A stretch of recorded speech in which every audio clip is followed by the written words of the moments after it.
Mapagpalang buwan ng September sa inyong lahat, mga kapatid. Welcome po muli sa ating sama-samang pagninilay dito sa ating Lectio Divina. Ako po, si Sister Banji. Ako po naman si Sister Lo. Kumusta na po kayo? Sana po sa awa ng Diyos ay okay kayo sa gitna ng mga pagsubok na ating kinakaharap sa kasalukuyan. Thanks be to God.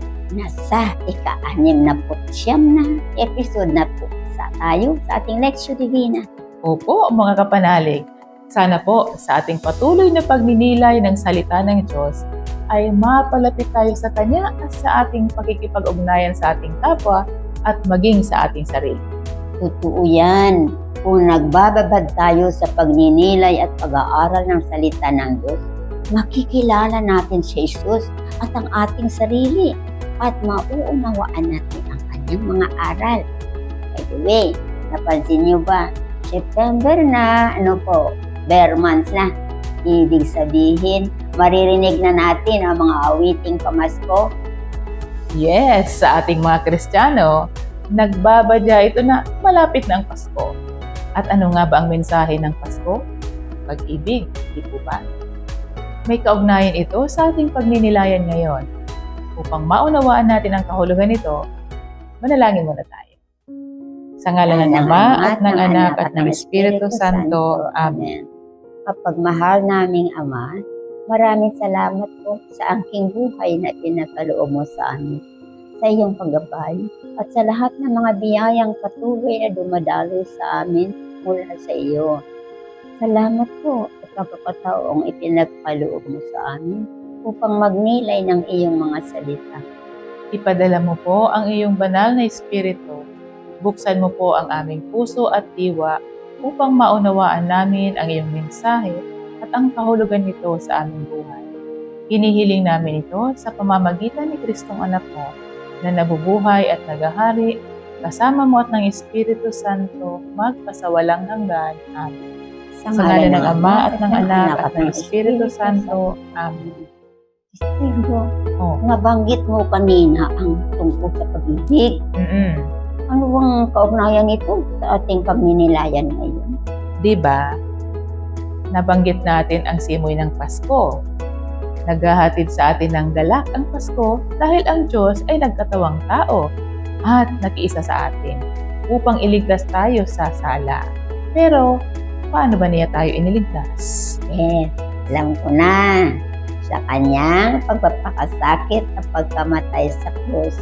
At sa buwang ito, ay ipinagliriwang natin ang Exaltation of the Cross at ang kapistahan ng Our Lady of Sorrows. It's timing, di ba? Correct. Nagpapaalala ito sa atin na ang krus ay kaakibat ng pagmamahal. Ito ang pahayag ni Jesus sa kanyang mga alagad na nais sumunod sa kanyang pag-aalay ng buhay para sa atin. Yan ang pag-ibig. At ang sino mang sumusunod kay Jesus ay tunay na nagmamahal. Magnilaya natin ang Ebanghelyo. Mula sa Ebanghelyo ni San Lucas, chapter 14, verses 25 to 33. Naglalakad noon si Jesus at ang makapal na tao nang siya'y lumingon at nagwika, "Ang sino mang sumusunod sa akin na nagmamahal sa ama at ina, sa kanyang asawa at mga anak, sa kanyang mga kapatid na lalaki at babae, at maging sa sarili niyang buhay nang higit sa akin, ay hindi maaaring maging alagad ko. Ang sino mang di magpasan ng kanyang krus at sumunod sa akin, ay hindi maaaring maging alagad ko. Kung ang isa sa inyo ay ibig magtayo ng tore, hindi ba iisipin muna niya kung siya ay may sapat na salaping gugugulin upang matapos ang kanyang ipinapatayo? Baka pagkalagay ng pundasyon ay hindi matapos at siya ilibakin ang lahat. Ang taong ito ay nagsimulang magpatayo, ngunit hindi nakatapos. O sino ang hari na makikibaka sa ibang hari na hindi muna mag-iisip kung siya at ang kanyang 10,000 kawal ay makakasagupa sa kalaban na may 20,000? At kung hindi, habang malayo pa ang kalaban, magpapasugo na siya sa kanya upang makipagpayapaan. Kaya, Ang sino man sa inyo na di tumatalikod sa lahat niyang ari-arian ay di maaaring maging alagad ko. Ang Ebanghelyo ng Panginoon. Pinupuri ka namin, Panginoong Hesukristo. Napakaliwanag ng sinabi ni Jesus tungkol sa mga nagnanais na sumunod sa Kanya. Kailangan pag-isipang mabuti at magdasal. Oo naman. Iyan ay applicable lalo na sa mga nais magsilbi sa pamamagitan ng pagmamadre o pagpapare. Ngunit, lahat tayo ay tinatawag na magbata ng krus. Sa ngayon, marami ang natatakot magpasan ng krus at kalimitan ay iniiwasan natin ito.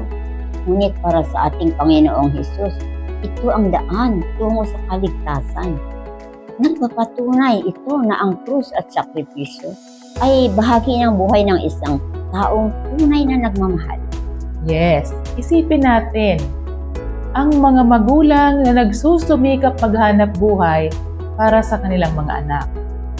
Ang isang nanay o tatay na nag-overtime para makapag-aral ang kanilang mga anak. Isa yan sa krus na kanilang buong pusong tinatanggap dahil mahal nila ang kanilang pamilya.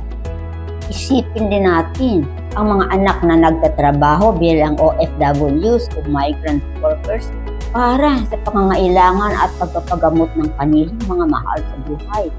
At ang mga biktima ng digmaan, ng bagyo, ng kawalan ng katarungan at pang-api. Yan ang kanilang krus, na mahirap dalhin kung di ito ipapaubaya kay Kristo na nagsakripisyo, pinarusahan at namatay sa krus para sa kaligtasan nating lahat. Ang krus ay kaakibat ng ating buhay at walang hanggang pag-ibig ng Diyos na ipinamalas sa atin sa pamamagitan ni Jesus, ang magbibigay ng kahulugan at lakas upang pasanin natin ang ating sariling krus, gaano man kaliit o kalaki nito. Ang pagpapaubaya at pagbibigay ng sarili para sa isang minamahal ang tanda ng tunay na pagmamahal. Ito ay laging may kaakibat na sakripisyo at bahagi ito ng ating buhay. Ang krus ay tanda ng pagiging tunay na Kristiyano. Sinabi ni Jesus, ang sino mang sumusunod sa akin ay nagmamahal sa ama at ina, sa kanyang asawa at mga anak, sa kanyang mga kapatid na lalaki at babae, at maging sarili niyang buhay nang higit sa akin, ay hindi maaaring maging alagad ko. Bakit kaya? Oo nga, no? Parang masyadong mabigat ang sinabi ni Jesus sa English. Whoever does not hate his father or mother cannot be my disciple. Pero okay lang to sa Tagalog kasi sinabi niya, nang higit sa akin. Na ang ibig sabihin ay, ang pagmamahal sa Diyos ang priority, ang pinakadakila. Dahil sa Diyos nagmumula ang pag-ibig. Totoo yan. Di tayo makapagmamahal sa ating mga magulang, mga kapatid, kung hindi ito galing sa Diyos mismo. At isa pa, yan ang kanyang utos. Ibigin ang Diyos ng buo mong puso, buo mong pag-iisip, at buo mong lakas ng buo mong kaluluwa. Ibig sabihin, mahalin mo ang Diyos ng buo mong pagkatao. Ginamit ni Jesus ang malinaw na salita sa kanyang mga tagasunod upang maunawaan nila na walang makakahigit sa pag-ibig ng Diyos at walang nakakapagmahal sa atin ng higit sa Kanya, maging ang ating mga mahal sa buhay. At kung iaalay natin ang ating sarili sa Diyos, kasama sa pag-aalay ang ating mga magulang, mga kapatid, at ang sino mang naging bahagi na ng ating buhay. Alam nyo, magiging magaan din ang kanilang krus dahil nagtitiwala tayo na silang lahat ay nasa kamay na ng Diyos. Yes, that is good news. Pero di natin maikakaila na isa ito sa krus na dapat natin tanggapin bilang mga tagasunod ni Jesus. Ang lahat ng nasa atin, ang mga nagmamahal sa atin, at ang anumang gumabagabag sa atin, ay ialay natin kay Jesus. Ang mahalaga ay buksan natin ang ating puso sa pagsunod sa kalooban ng Diyos, gaano man kahirap ito. Ito ang ipinamala sa atin ni Jesus. Sumunod siya sa kalooban ng Ama, gaano man kapait at kahirap nito. At alam niyo ba, magiging magaan ang ating krus kung kakapit tayo kay Jesus at nasisiguro kung hindi niya tayo tatalikdan kung tatalima at susunod tayo sa Kanya. At alalahanin din natin ang paalaala ni Jesus sa Ebanghelyo ni San Mateo, chapter 11, verse 8. Magsilapit kayo sa akin, kayong napapagal at nabibigatan, at kayo ay aking pagiginawain. Siguro magandang itanong natin sa ating sarili, sino ba ang nagmamay-ari ng aking puso? At ano ba ang bagay na humahad lang sa akin sa pagsunod kay Jesus? Ngayon po, ay pakinggan na natin ang sharing ng ating mga guests from Daughters of St. Paul, sina Sister Aja Adriano, formator of the Junior Professed Sisters, at si Sister Mayan Molina, Associate Editor of the Paulines Publishing House. Manalangin tayo sa ngalan ng Ama, ng Anak, at ng Diyos Espiritu Santo. Amen. Amang Diyos, ipadala mo po ang iyong banal na Espiritu. Tulungan mo po akong magnilay sa iyong salita ng may pananampalataya. Itanim ito sa aking puso ng may pag-asa at isabuhay ito ng buong pagmamahal ayon sa halimbawa ni Kristong anak mo na nabubuhay kasama mo at ng Espiritu Santo magpasawalang hanggan. Amen. Sa ngalan ng Ama, Sa ngalan ng Ama, ng Anak, at ng Diyos Espiritu Santo. Amen. Amen. Pagbasa ng Ebanghelyo ayon kay San Lucas. Papuri sa iyo, Panginoon. Naglalakad noon si Jesus at ang makapal na tao nang siya'y lumingon at nagwika, "Ang sino mang sumunod sa akin na nagmamahal sa kanyang ama at ina, sa kanyang asawa at mga anak, sa kanyang mga kapatid na lalaki at babae, at maging sa sarili niyang buhay nang higit sa akin ay hindi maaaring maging alagad ko. Ang sino mang di magpasan ng kanyang krus at sumunod sa akin ay hindi maaaring maging alagad ko." Kung ang isa sa inyo ay ibig magtayo ng tore, hindi ba iisipin muna niya kung siya ay may sapat na salaping gugugulin upang matapos ang kanyang ipinatatayo? Baka pagkalagay ng pundasyon ay hindi matapos at siya ay libakin ng lahat. Ang taong ito ay nagsimulang magpatayo, ngunit hindi nakatapos. O sino ang hari na makikibaka sa ibang hari, na hindi muna mag-iisip kung siya at ang kanyang 10,000 kawal ay makasasagupa sa kalaban na may 20,000? At kung hindi, habang malayo pa ang kalaban, magpapasugo na siya sa kanya upang makipagpayapaan. Kaya nga, sino man sa inyo na di tumadikod sa lahat niyang ari-arian ay hindi maaaring maging alagad ko. Ito ang Ebanghelyo ng Panginoon. Pinupuri ka namin, Panginoong Hesukristo.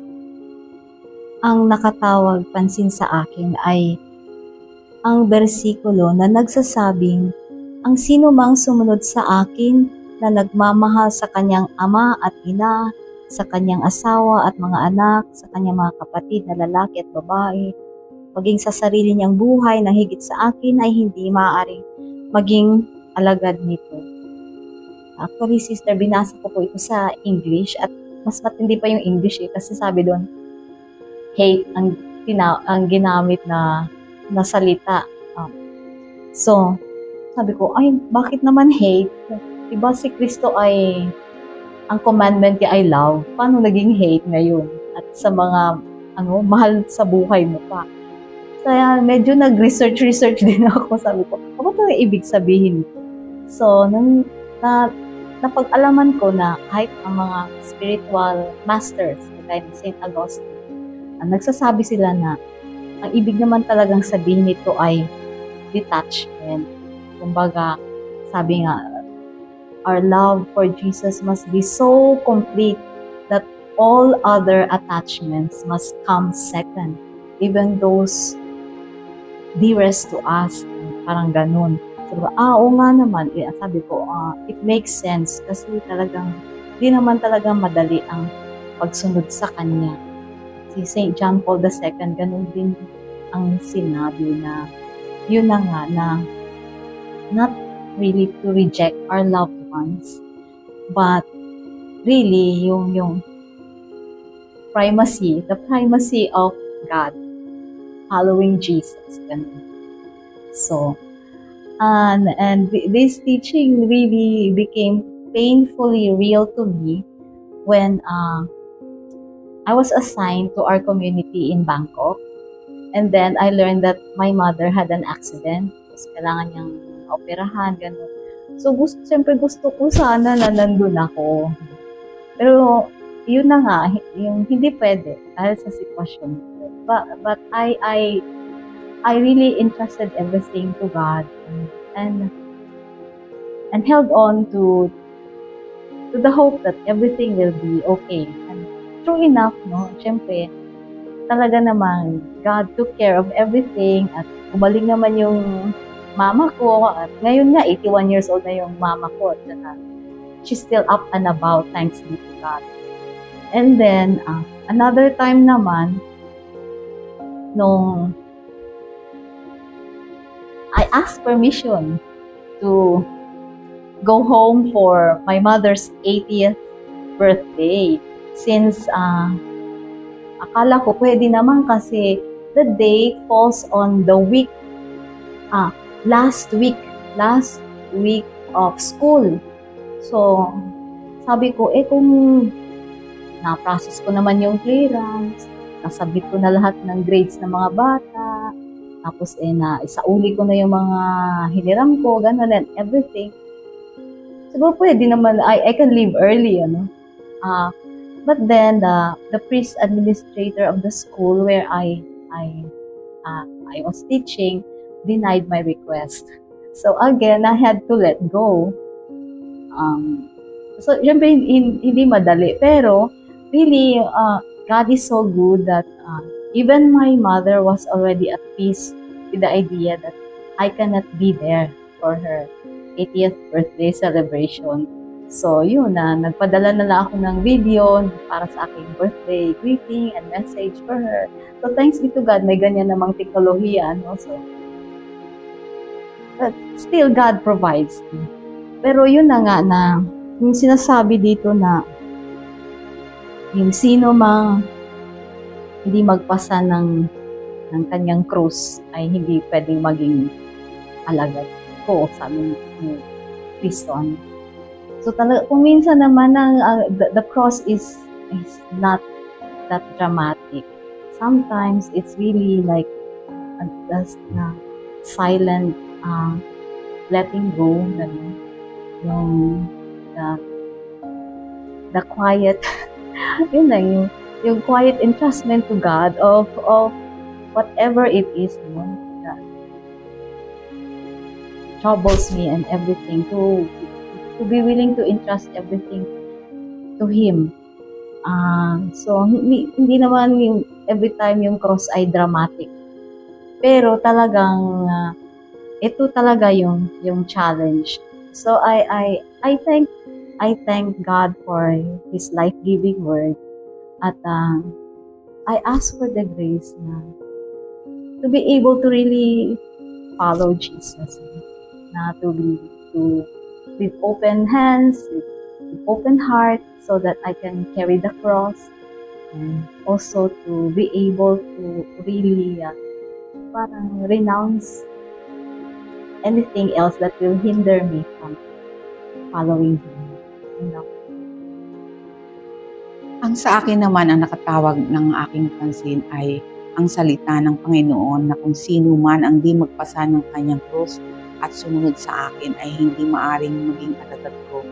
Naintindihan ko itong bersikulo na ito nung ako ay nagkasakit.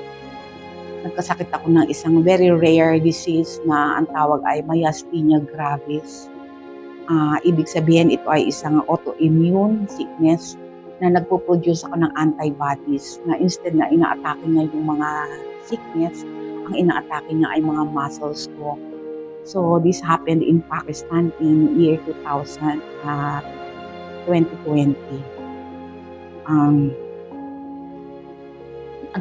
Nangyayari sa akin kasi nagkakaroon ako ng double vision. Hindi ako makabasa, hindi ako makakita masyado at ako'y nanghihina. So, inoperahan ako sa aking thymus dahil ito daw ang nagpo-produce ng antibodies ko, hoping na I will be within that 80% na gagaling.